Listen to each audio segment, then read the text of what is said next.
And now to speak on behalf of Diane, her father Felix.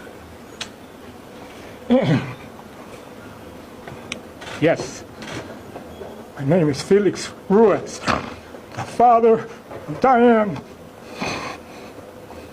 I didn't get to say I love her and I miss her.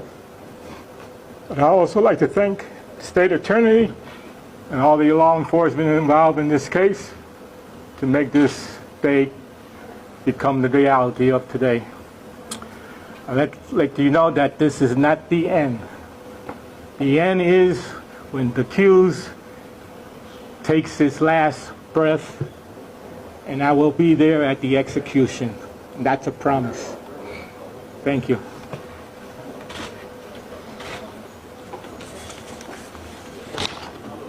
Thank you, Felix. We all stand with all of you in your terrible loss. The defendant in this case will now sit on Florida's death row as he awaits the death penalty. He will pay the ultimate price, the highest penalty we carry in Florida, because of the heinous, atrocious, and cruel things he did to these two victims.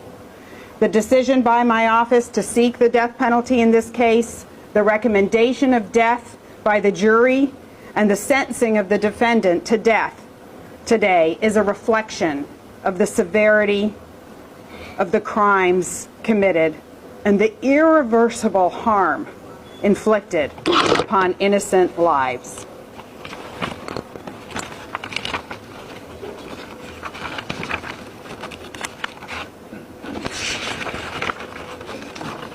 I want to thank the jury for their attention and focus to this case, both during the guilt phase and the penalty phase.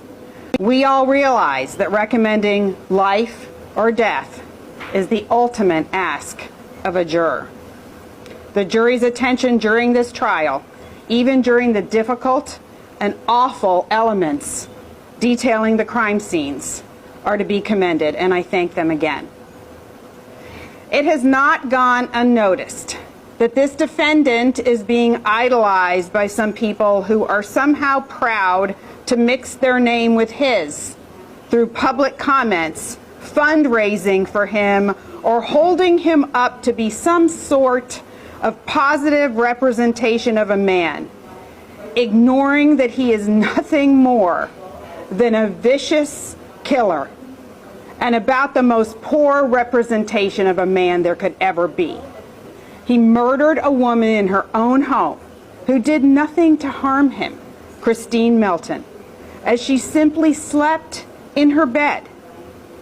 He murdered another woman, Diane Ruiz, who was simply walking to work. Both these women physically suffered tremendously due to his decision to kill and due to his horrible actions. They fought back. They fought for their lives. This defendant is no idol. It is a disgrace, and it is pitiful to hold him up as such. This defendant is now nothing more than a number in the Florida Department of Corrections awaiting death.